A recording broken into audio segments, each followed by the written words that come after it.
Greetings, everyone.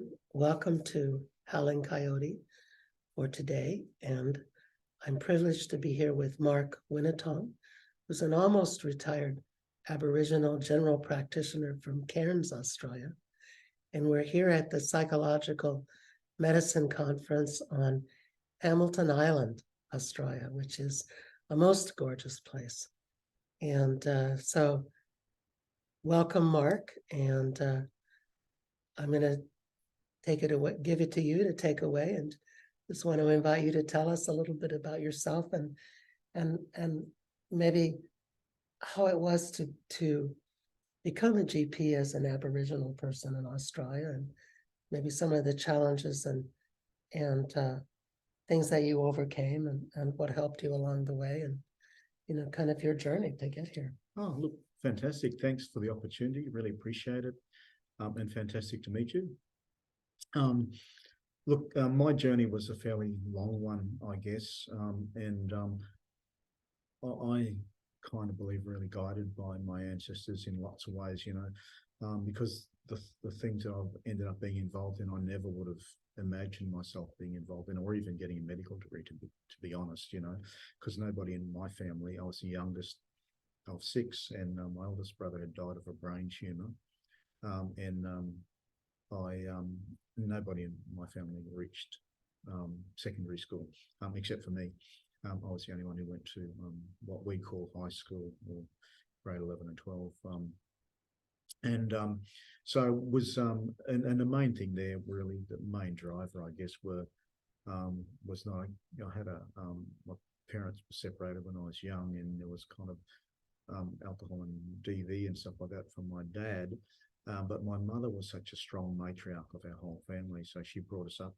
And the thing about education was not that she valued education and made me want to go to school. It was that she said, you'll either go to work or go to school, but you won't do nothing. And I think that was kind of one of the values of all of my older people in my family, the uncles and aunties who helped to bring me up, was that they all did stuff. They all never sat down for too long. And they all kind of expected me to do the same. And I have to admit, I was a bit of what we'd call in Australia a juvie. So I got into lots of problems and lots of things from, breaking enters and stuff like that, all the way through to vandalism. And to be honest, I don't even know why. Back in the day, I was just a kid. But I had been brought up with a fair few of those adverse childhood experiences, so there's probably some relationship there. Having said that, when I finished grade 12, my final year at high school, I did badly. Mainly because I didn't try, I was never there. But so I was kind of treated as a bit of a dummy, as a lot of our First Nations kids. Well, to be honest, there were only 3 of us in the whole of the school at that stage, and probably the first ones in that town to get that far in education. But it wasn't until later that I applied for a course, and mainly because I didn't want to work in science. So I ended up as doing a science laboratory course, and absolutely loved it. I think it was just something that would resonate with lots of our First Nations mob, looking at microscopes, seeing the bugs and stuff like that, learning how things happen, how proteins are synthesized in cells, and all through that kind of stuff was really, really, I loved it. So when I did that, I did exceptionally well academically, and it was probably because the first time I've ever actually applied, myself. And it's kind of the stuff that I say to a lot of our First Nation young people. You don't even know how smart you are until you put some, effort in and stuff like that, or get an opportunity and take it. So for me, it was just taking that opportunity at the time, and really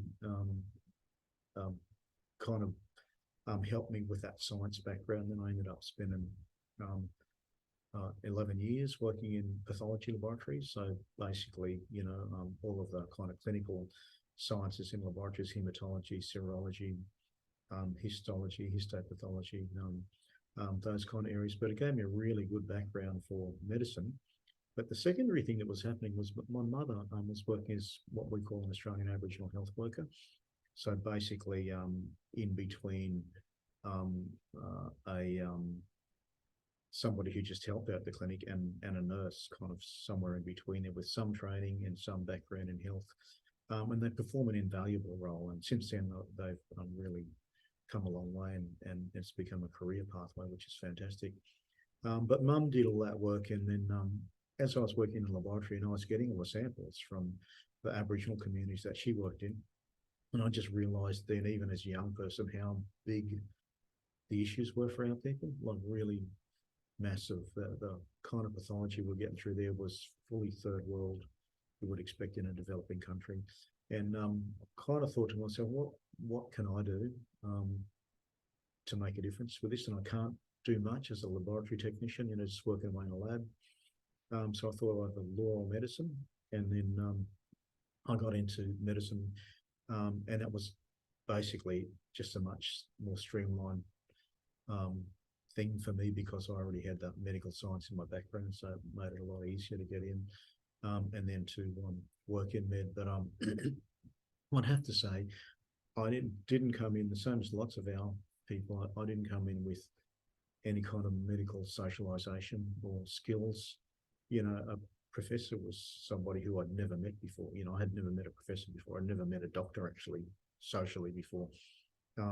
So coming into that area was a big surprise to me. It was actually quite challenging most of the time. The things that got me through that were really the love and respect from my family. So I'd get, a letter from my uncle, written in a very shaky hand with $15 in it. My rent was $300 a week. Just saying, we're really proud of you, keep going, here's some money, because I know it must be hard for you, And I guess fear of failure really helped to drive me in lots of ways, because I just didn't want to let down my community and my family and people, and I knew they had faith in me. So it made me stronger in so many ways, to be able to cope with any of the issues that came up in medically, or with that whole, getting into kind of a medical area.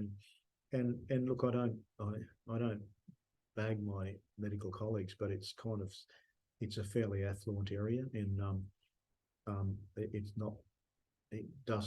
don't fit very well comfortably in those kind of areas. I never have really, and lots of our Aboriginal and Torres Strait Islander doctors don't fit very well in kind of the medical area of specialists, etc., and stuff like that. So we kind of have our own way of working together and making sure that we're all okay, but keeping our feet firmly planted on the ground and keeping our egos firmly in place, and trying to be there for our communities with a bit of humility, as opposed to arrogance and stuff like that. So a different kind of approach for us, and particularly for me. So and that when I graduated, so on my first week out, the national TV came up and interviewed me, because there was only about 4 of us at the time who were Aboriginal or Torres Strait doctors in Australia, in the history of Australia,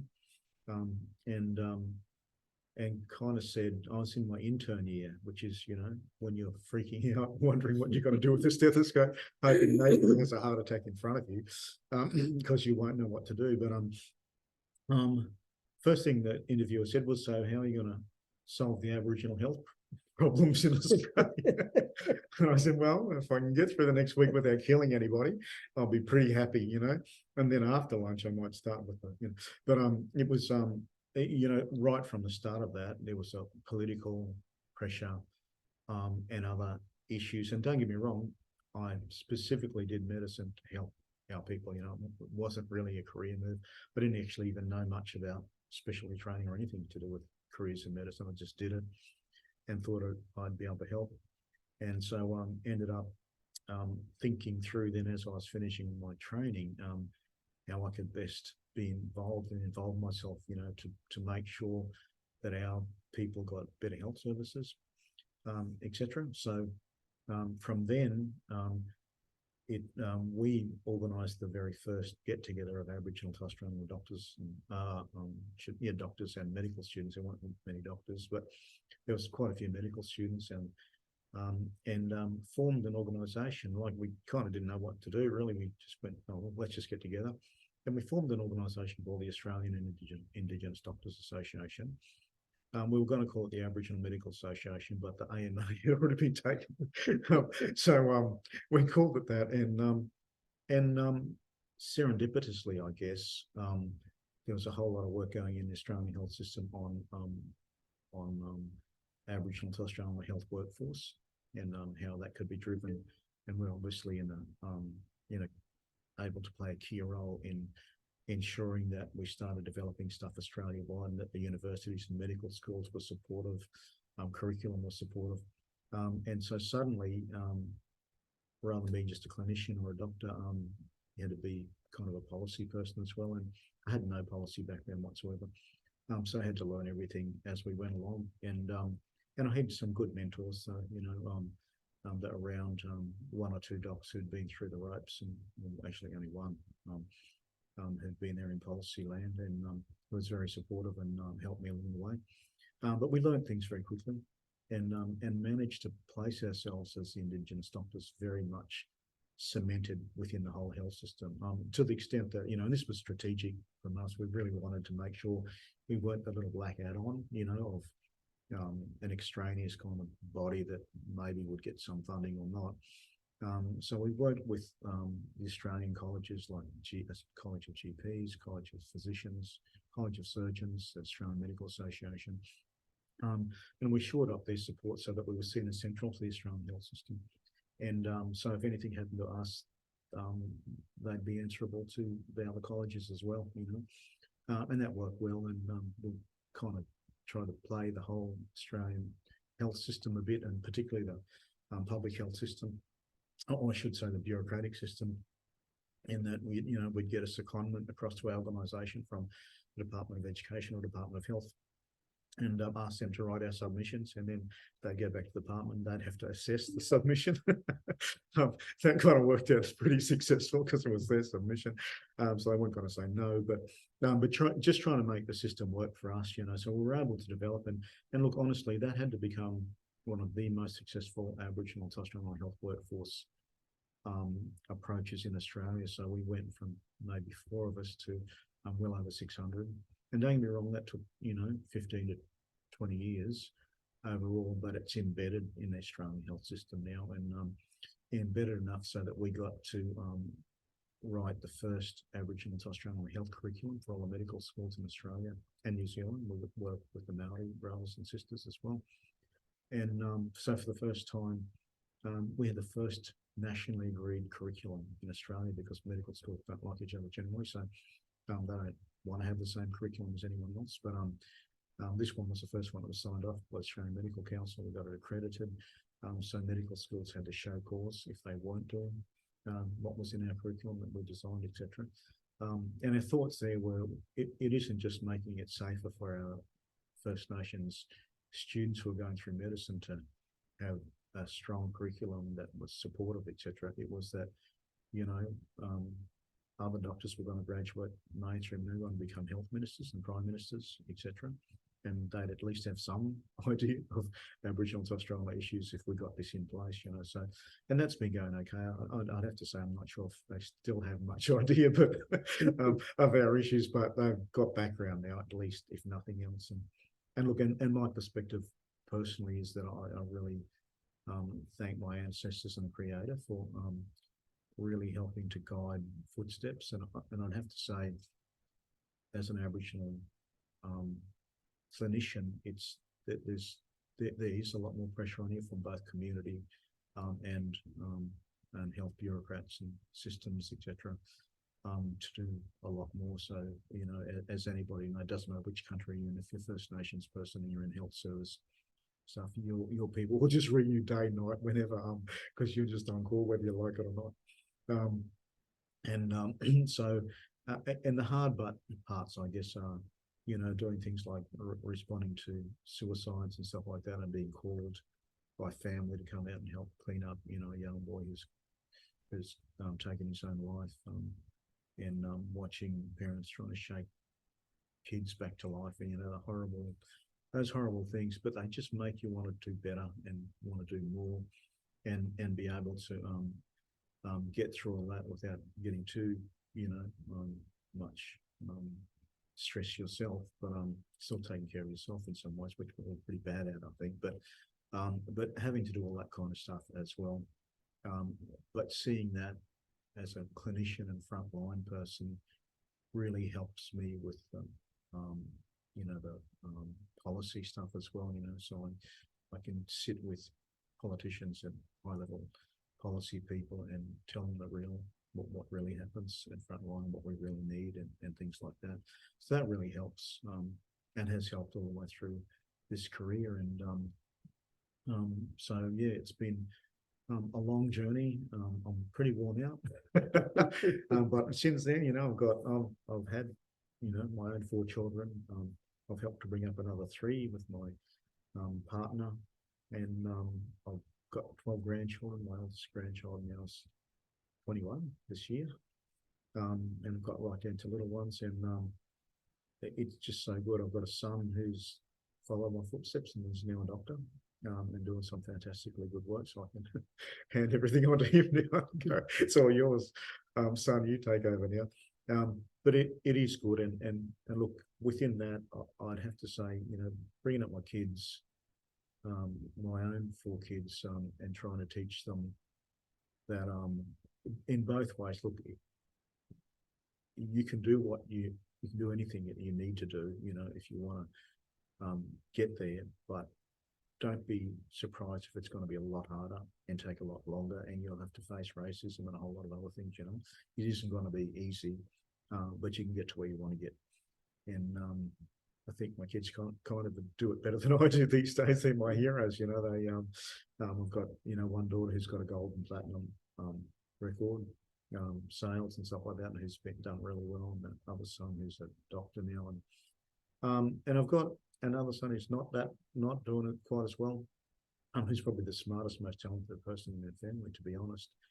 And my other daughter, who's awesomely amazing as well, and doing fantastic stuff at a community level, and always has been so community driven, and I'm just hoping that I've helped to instill some of that stuff in them. I know that my mum certainly has. She's been, as I said, she's the matriarch of our family, and she's instilled a lot of things for our children and the grandchildren around respect and dignity and humility, but helping your own people, and being there for other people, not just being selfish and stuff like that. So that's kind of it in a nutshell. That's exciting. What are the changes that you've seen over the course of your career for Aboriginal healthcare? Look, although it sometimes seems like we're going backwards, a lot has changed. We've come quite a long way, and we're definitely getting better outcomes in lots of areas, particularly the easy areas like chronic diseases and things like that. Mental health and social emotional wellbeing, we're not anywhere near as good at it, and partly because I think a lot of our policy approach has been very white, non-Indigenous. That meant it was always about education and employment and stuff like that, and not about culture. So I think in doing that and buying into just a kind of a Western approach, I think we've left some of our cultural stuff behind. And I don't mean individuals, I just mean at a policy level. And I think that's what has an effect on both our mental health and social emotional well-being issues, because we know we're not going to be happy as people unless we're part of our mob, and being involved in culture and practicing culture. And it doesn't have to be like big going out in the woods hunting every day or anything like that, but just learning the language, being part of your family and stuff like that, getting together with family get-togethers where we'll all sit around, play guitar and have fun, and the other things like that. So I think some things have changed and some things haven't. I think we're getting to some structural changes in Australia now from a policy perspective. Macro policy perspective, we're debating this whole new voice to parliament and things like that, and constitutional recognition. There's pros and cons of all this, because some of it we buy into it, and kind of means that we're buying into a system where we're not sovereign, where we don't have a treaty, and we should have those things first. But at the end of the day, my perspective from where I work, which is kind of a policy all the way through the clinical services on the ground, is that some of the structural reform will really make a difference. in that we'll be able to get in earlier and help design policy instead of it becoming from just government people and then us having to try and fulfill their own policy in our communities for us. So I think some things are changing, some things are not changing. What I see though is our youth, they just get smarter and smarter, like amazingly smart young people, but they're still seen by society in Australia generally as dysfunctional young people who are potential criminals, and that's a real problem, because that's the last thing we want our youth to perceive themselves as. So yeah, there's some things that have changed, some that are still getting there, some areas where we may be going a bit backwards, but overall, the outlook's positive. And where did you practice for the time that you were a GP? Well, look, mostly I do have done a bit of work locums in private general practice in Australia, such as family medicine in any neighbourhood.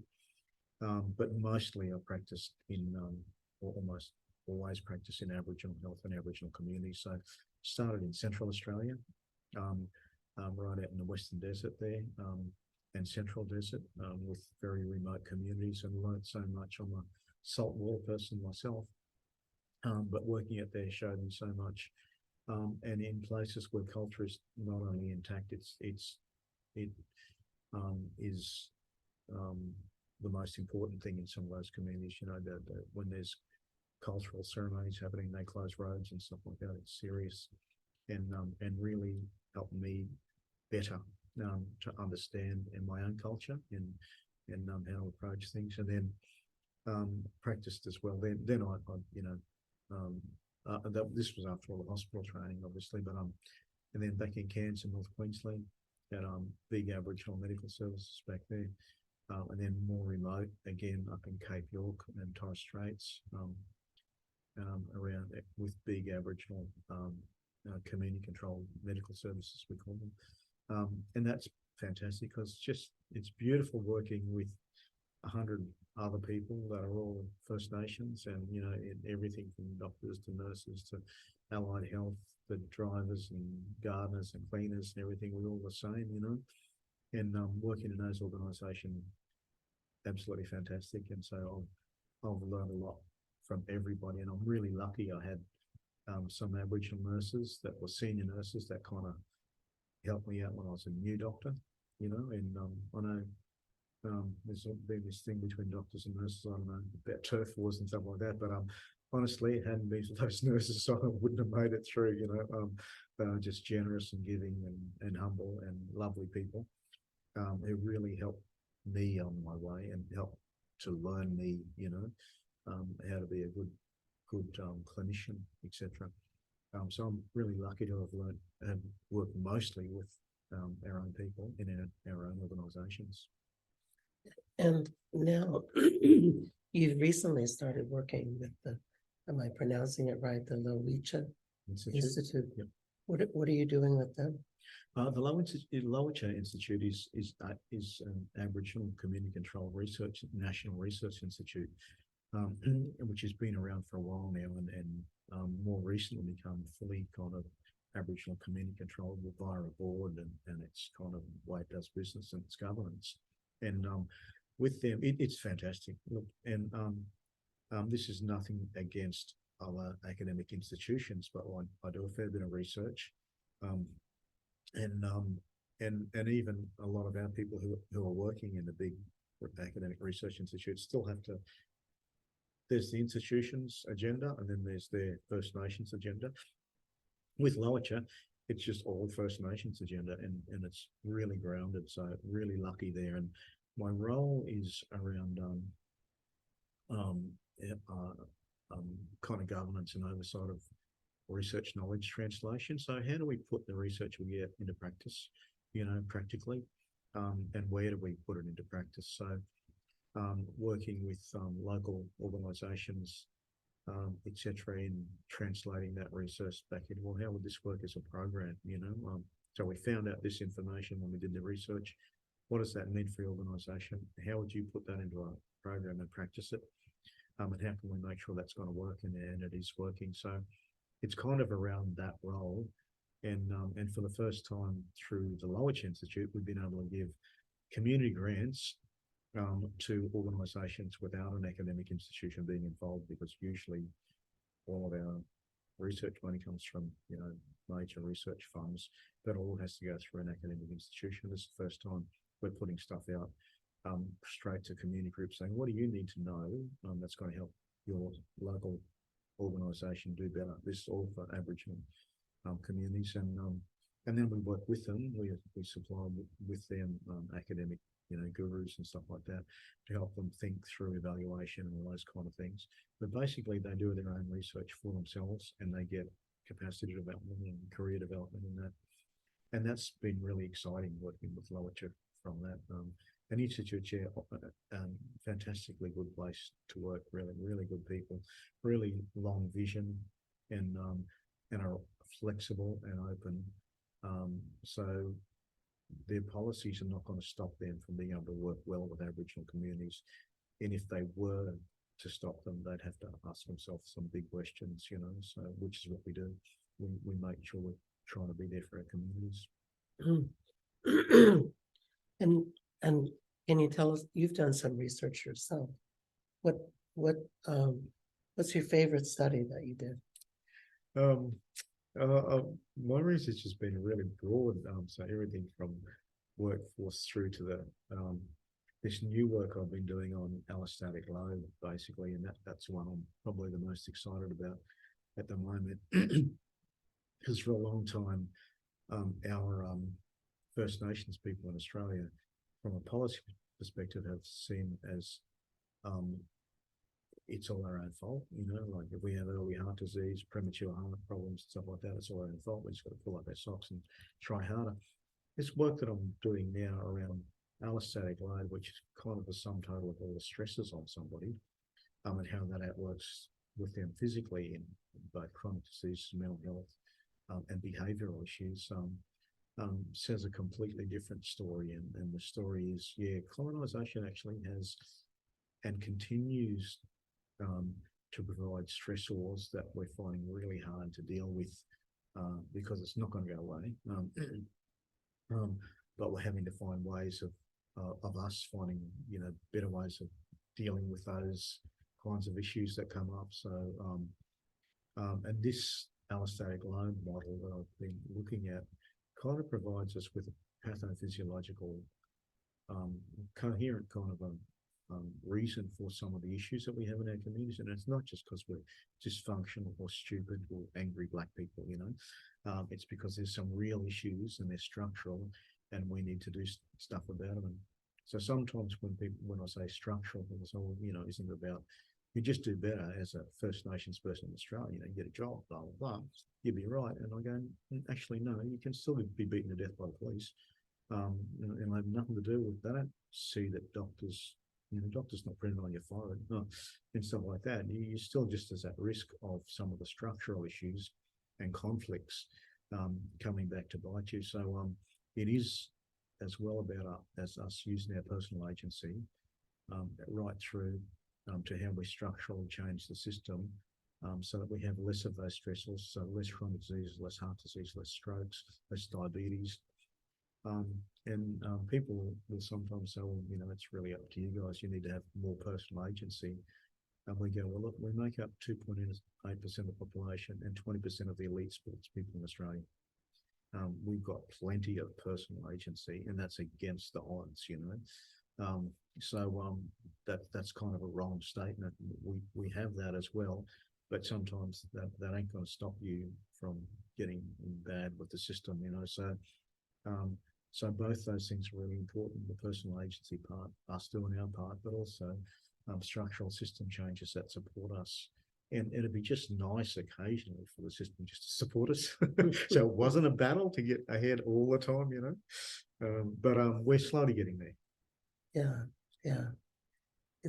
I think it's striking to me to see the wealth that exists in the non-Indigenous communities in Australia in comparison to Indigenous communities, and the lack of awareness many non-Indigenous Australians that this was wealth that was taken. Yep. You know, one of the issues is, you know, you look in some of the stats and you go, well, we make up a big proportion of the homeless, and you go, it's our country. How can we be homeless here? Like, how did that happen? There's just things that don't make sense, you know, and you're kind of going, well, you know, this whole area is one of those structural areas where we have states and territories in Australia, so it's not just one national government, but states and territories. And generally, the settler conflict stuff has been around resources, so mining on Aboriginal land, pastoralists on Aboriginal land. So it goes back a long time. That whole we need your land, so we're taking it, and suddenly we're poor and they're rich. And then people turn around saying, well, we don't understand what you're complaining about. And it's still there. It's still there because, you know, resources boom and that kind of stuff, mining boom, we're supplying Southeast Asia and China with iron ore and all the rest of the stuff. So while Australia is resource rich and it's all on Aboriginal land, the royalties and the mining stuff hasn't been realised for most of our communities yet. And even if it did, it's never been just about money for us. You know, money doesn't solve our problems. We need the land, our cultural stuff, the ability to apply our capabilities. And we got, let's face it, 80, 100,000 years of genes telling us to take care of country and stuff like that. Now there's 5,000 head of cattle running in that country, and you're not even allowed on it, or you'll get shot. You know, there's some really hard things to deal with around that, and it is, yeah, there's still quite a lot of kind of snowflakey stuff where people really don't understand their own country and the country they've been brought up in. I'd have to say though that's changing. You know, it might be polarizing in a bad way as well as changing, but I think in general, kind of more and more Australians who are fair-minded are going, actually, you know, this hasn't been fair to these people, you know. They're still, you know, right on the other side of the pole. I was just saying, you know, get off your bum and do something, or nick off. And we're going, where we're supposed to nick off to. This is where we live, this is our country, this is where we're born. So, yeah, we got a little ways to go, but I do think more of the Australian population's more informed than they have been. And the trouble there is, yeah, as I was saying, that for a small proportion, that'll be really polarising, and they won't like that very much. Also, they'll be very anti progression of First Nations people in Australia. We for another podcast, we interviewed Judy Atkinson, and she was telling us about her Women in Prison project in Alice Springs, and it was impressive to me that the majority of the women in prison got there by fighting back against domestic abuse. And she was telling us that nothing happened to the abusers. And I was Look, it's even, honestly, it's even worse than that. My sisters and my aunties, our Aboriginal and Torres Strait women are the most beautiful women in the world, are the most dignified, respectful, and put up with so much all the time. But maybe 4 times in the last 2 years, women have called the police for a DV issue. When the police have come out, seen that they have an unpaid fine and put them in jail. This is like well-documented stuff, and you just go, "What? Wait a minute, you know, like this can't be happening."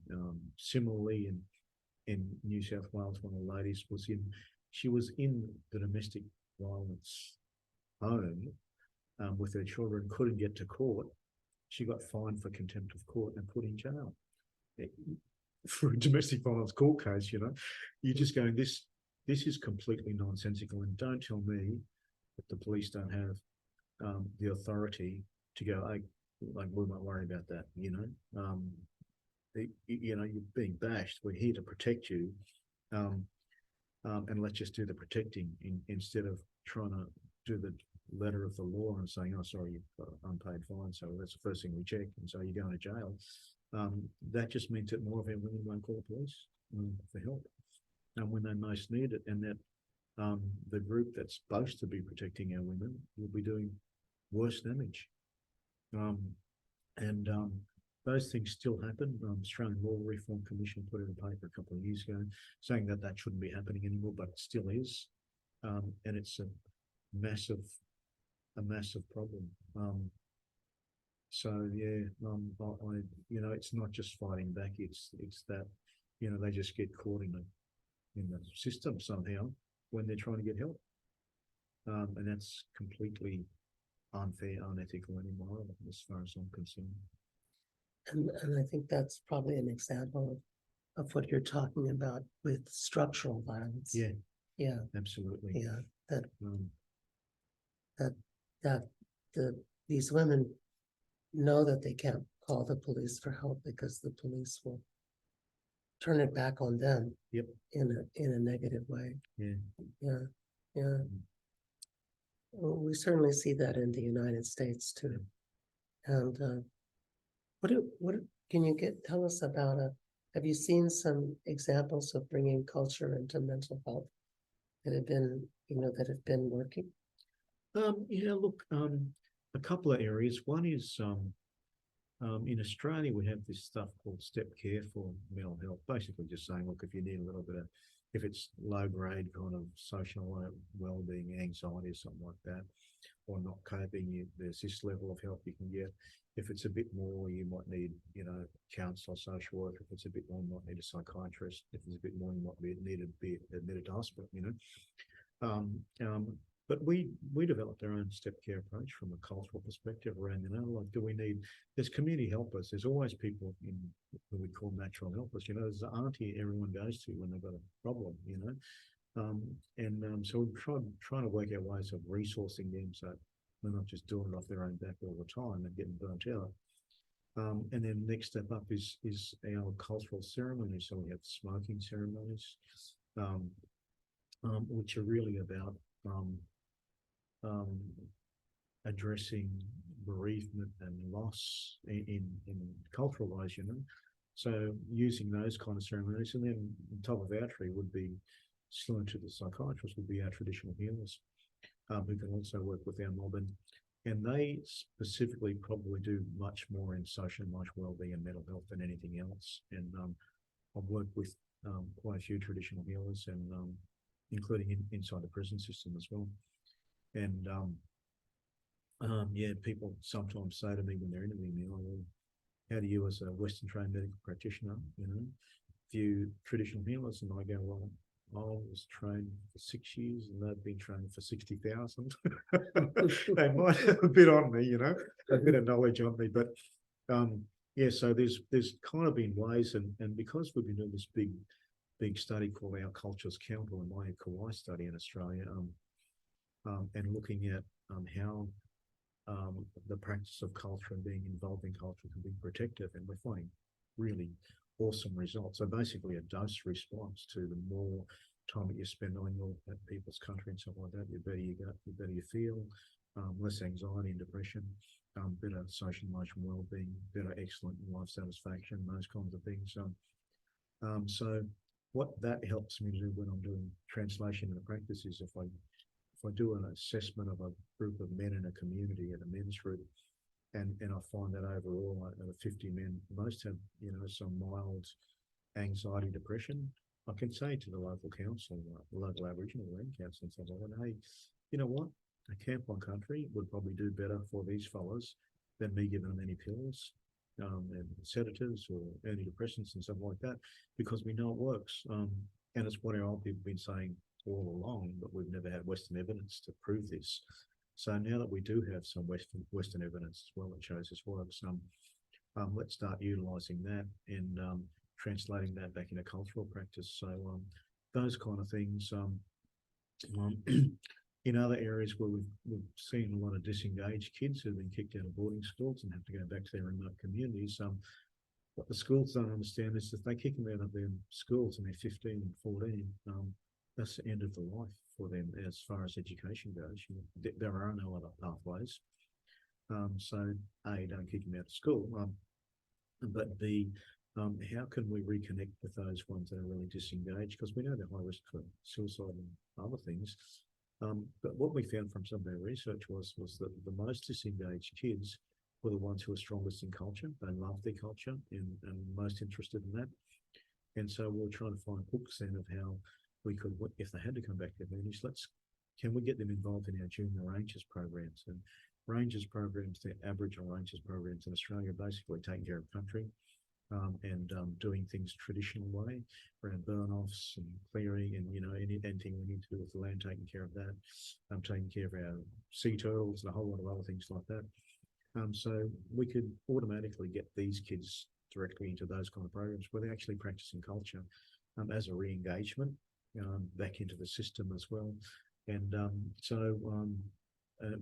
have to say we haven't got very far with that last one yet, but it's kind of what we're trying to do around this whole research translation and trying to get culture back into programs and practice, Right, right. It's interesting. I back in Maine where I practice, I see a large number of First Nations people who are struggling with substance abuse. And I find that for the most part, they're disconnected from culture, that they walked away or dragged away, or somehow lost touch with culture. And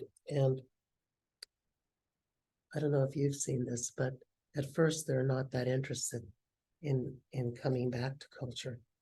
And it's a challenge to figure out how to change that. Yeah. Have you seen something similar to that? Same, exactly the same. And the hard part is, I think, from in the practice that I've been involved in is what we call therapeutic inertia, or if an old fella comes in, he's been drinking for the last 20 years, and he's cirrhosis and stuff like that. Is not just going, oh, well, we'll just give him minimal treatment and send him on his way because he's hopeless. He's saying, no, uncle, we have faith in you, We don't care how long you've been an alcoholic or been doing drugs and stuff like that. We still have faith in you from a cultural perspective, and we'll support you in any way we possibly can for you to lead a lifestyle that's better for you, And it doesn't always work, but it does sometimes. And exactly for the same reasons that you've spoken about, some have kind of walked away from culture. Some have had it ripped from their breast, basically, because of policy and legislation in Queensland where we live. It's illegal to speak language and stuff like that, illegal to practice culture back in the day. So there's lots of reasons. And as you know, at the end of the day, most of that is about social and emotional well-being. There's a reason why people self-medicate and go down a certain track and of self-destruction and stuff like that. And it's not because it's what they really want. It's just because it's their only way they can see to keep feeling okay enough to continue in life. And so dealing with those ones and trying to re-engage in culture is another thing that we've been working on with some of the Rangers programs. So there's adult Rangers programs as well, and working about how to get them back. And when I'm talking about these ones, I'm really talking about our remote communities, because that's where mostly I work, and that's where this happens.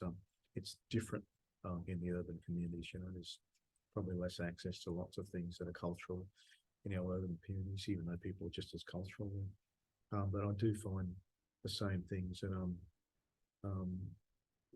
and I've talked to old fellas that have been alcoholics for a long time who basically have said, if I knew my culture when I was a young person, I wouldn't be here now.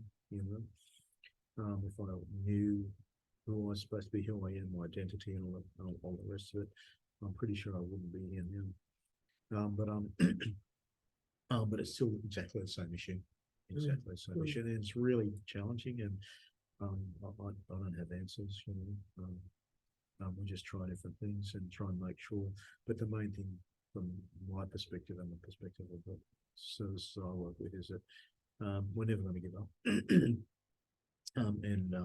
We're always going to be there to support and help when people want to make those changes.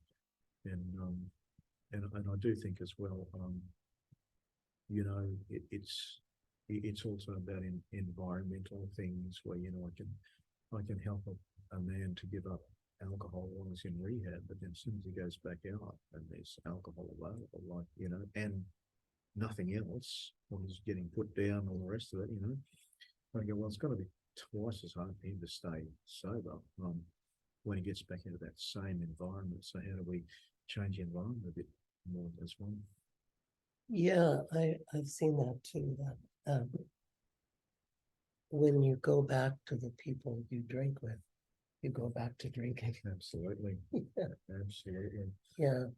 I've had these conversations with even with young fellas, you know, as I was saying before, I talked about allostatic load and stress responses and stuff like that. When I'm doing some of the prison clinics, I'm talking to some of the men up there, I go, hey, you know, there's a reason why you're an angry black fella. Hey, it's not just because you're angry, it's because there's a whole lot of things going on there.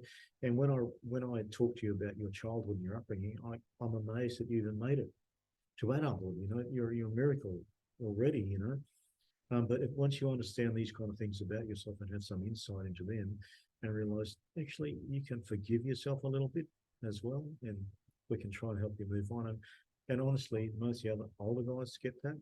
Some of the younger guys will just say to me, you know what, Doc? As soon as I go back to my community, I know it's going to be, there's nothing there. I'm just going to get drunk as soon as I get back there, and that's it, you know. And I usually go, you know, whenever old people went hunting for the day and didn't get anything, you think they just came back to camp and said, well, that's it. I'm never doing that again. I go, no, we First Nations, my man, we've got more strength than that in us, you know. We're and sometimes that helps, sometimes it doesn't, you know, obviously, because they're not stupid.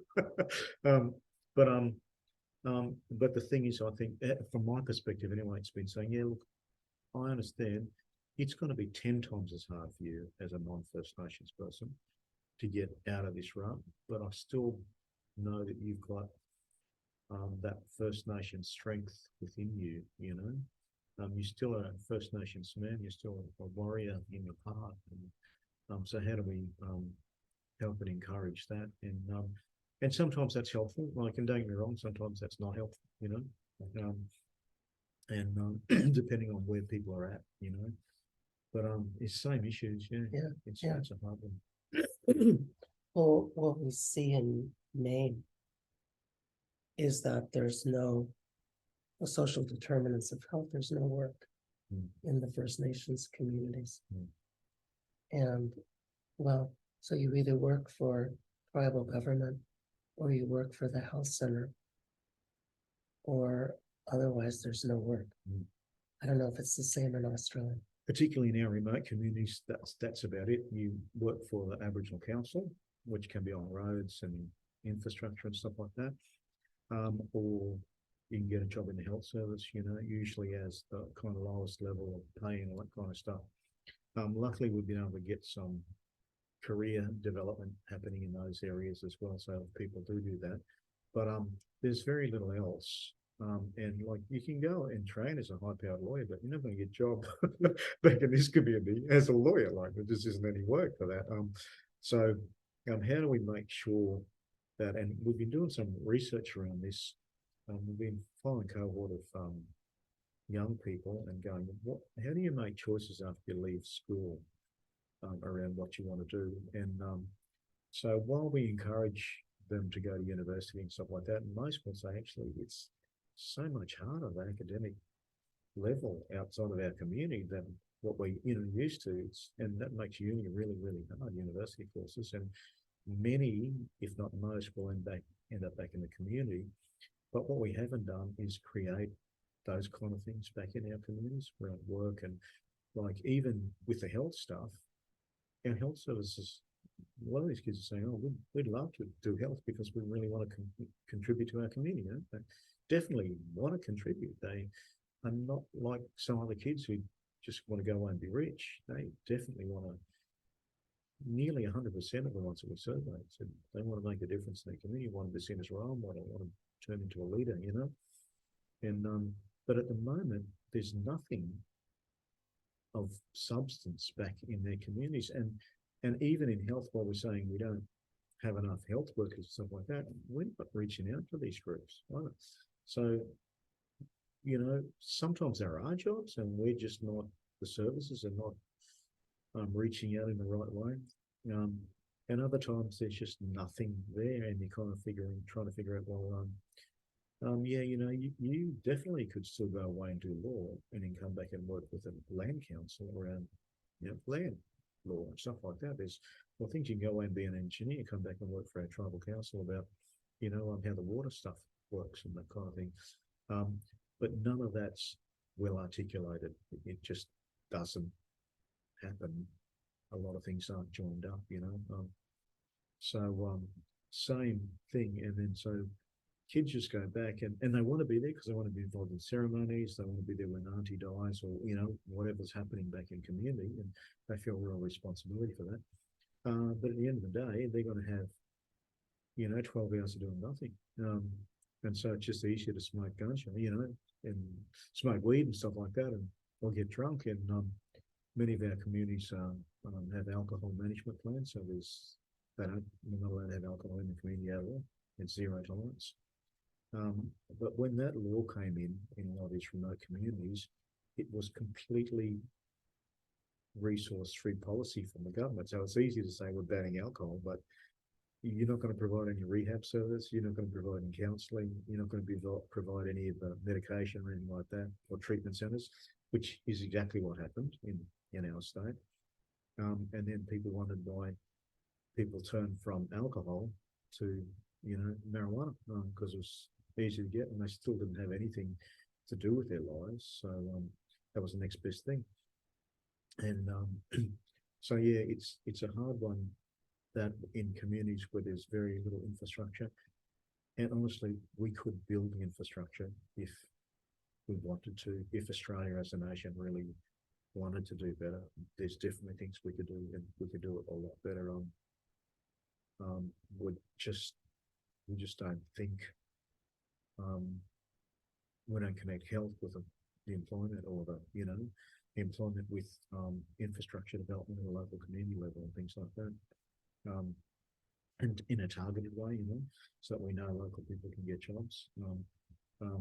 It's probably slowly changing, but it's exactly the same generally. I've often thought that if government would take the money that they spend on enforcing drug laws and keeping people in prison, and they put that money into infrastructure and jobs, it would certainly cost less, and it would contribute to the problem. Absolutely. You know, solving the problem. Even you know, we have a mainstream Queensland Mental Health Commission. Government try to bring in a rule if you're on welfare that had to be drug tested every week, and we go, look, if you're going to spend that much money, provide social and emotional wellbeing programs, and they won't be. They'll probably get off welfare, and they'll probably be drug free anyway. It's worthwhile doing things the opposite way. And the same thing happens in prisons. You know, when some of the guys go, hey, look, I'll get better food in prison. You know, I get 3 meals a day, get to watch TV, got a place to sleep, it's dry, comfortable, no rain. And you go, well, when a prison has better infrastructure in your community, you've got to be thinking to yourself, well, why aren't we investing in the community rather than the prison system? And to be honest, some of the drivers in Australia at the moment are privatisation of prisons, you know, because back in the day, governments controlled most of the prisons, and for one person it was costing $190,000 a year or something like that to have them in prison. Now a private contractor gets $190,000 a year for that person in prison, if you know what I mean. It's less incentive, and some of the systems issues are really big in this area. So trying to change that around again at the moment, around how we can make the prison system a therapeutic, you know, system, and as opposed to a punishment system, and I do prison clinics as well, and most of our people in prison are not professional criminals, they're amateur and they're bad at crime because they get caught every time. I go, my brother, you're the worst criminal I've ever met. You need to get a different career. And we have a laugh, but it's true. So trying to change some of that stuff around. But I see people who've got released and they come out and they just don't know what to do, and there is nothing to do, and they'll just end up back in prison pretty quickly. Same problem by us. They can't get jobs, they can't get housing. And they have nothing to do. Yep. Nowhere to go.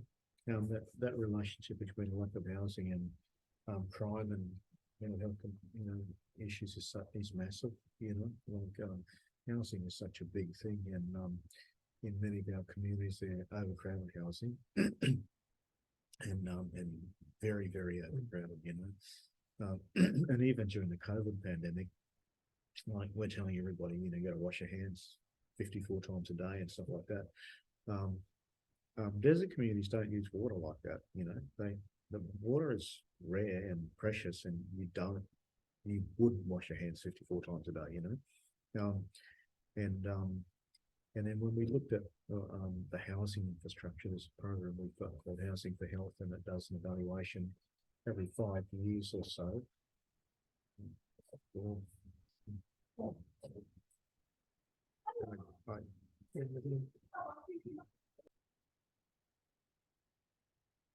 So we're getting near the end of the podcast, and we just had a hotel person come in to look at the refrigerator, and we got into talking about capitalism and its role in all of these things, and the structural violence, and I was talking about Sand Talk, a book I'm reading by an Indigenous Australian from the Queensland, New South Wales border area. And so I thought we might finish with just talking about the way that this current economic system feeds in to the problems we've been talking about. Yeah, look, this is really a significant problem for us. And I probably didn't know as much about this before. I co-chair an evaluation of a lot of the money that comes from the government that's directed towards Aboriginal community controlled health services. And those services are communal. They're not about individuals. They're about, how we protect, serve, help our communities. And they're kind of some people have just published a piece of work just saying basically that these types of services in Australia are probably the biggest challenge to that kind of neoliberal capitalist kind of approach to the economy that's been driving a lot of our health. And to be honest, that system's not going to work for Australia. It's for very long. If we commodify health and well-being and things like that, then people are just going to do things for the money, and it's going to be short-term, and it's not going to work that well. And when we say we're really, for our mob, there's a real tension between that kind of approach and getting ahead individually and stuff like that, and bringing our whole communities with us, which is what we much prefer to do. Caring and sharing are good things. They're not bad things that, some of this kind of, these economic drivers push. There's nothing wrong with taking care of people. There's nothing wrong with sharing the resources with people. It doesn't matter if you made the money or not, stuff like that. There's nothing wrong with sharing. It's actually a good human trait to be involved with, and that all flies in the face of a lot of this new economic and capitalist kind of approaches, and even to the extent that health services and health programs, mental health programs, funding will go to corporate non-government organisations who can write a really good submission for the funding, but have no resonance at a local level. And so, and we do find that. We find that, when I go and do consultations with community people, they'll go, what NGO? We've never even heard of them. And you go, well, they get more money to do your mental health stuff. And they go, why don't they? And we're trying to say, well, look, that money needs to come directly to communities and to community controlled services. So, because we're in not need, and we'll do it for them. We won't be doing it to have a good business model and to make money for ourselves. But that's not how our system works in Australia, our finance and economy as well. And it's been driven that way over the last probably 30 years, by kind of capitalism and how that pans out. But we've always resisted that, and always pushed for more communalism, more taking care of each other. One of the characteristics for our kids when we compared mainstream with Lowitja and say Aboriginal kids was what a carers value in their kids. And one of the big things that came up differently for our kids was we value kindness. And the others were valuing self-esteem and getting ahead, kindness is a really good thing, It's a nice human trait. It should be there.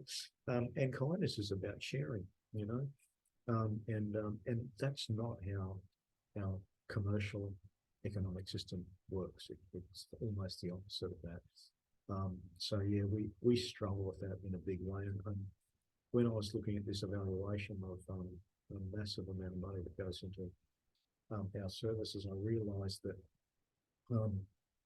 one of those issues that was challenging for us was that we actually were fighting that economic capitalist system all the time, every day, in doing business the way that we wanted to do with our communities. And so while, it was hard to get good health outcomes in some areas, you just got to go, wait a minute, when you take a good step back and have a look, you realise we're not just fighting disease here, we're fighting that whole system that doesn't value our communities, doesn't value our families, and only values individuals, getting ahead. There's a real tension in that. And I'm not, saying what's right and what's wrong, but I'm saying that it doesn't work for us. And when we want to get up ahead, we have to fight a lot harder. And we have to fight against what people think is the right way to do things, which is for us the wrong way to do things. Indeed, indeed. So true. Well, thank you for spending time with me today. My pleasure. It's beautiful outside, and here we are inside talking about solving the world's problems. And hopefully someone will do it, if not us. Yeah, before I finish retiring. Yeah. Right. So again, thank you very much. And with that, we'll end the podcast.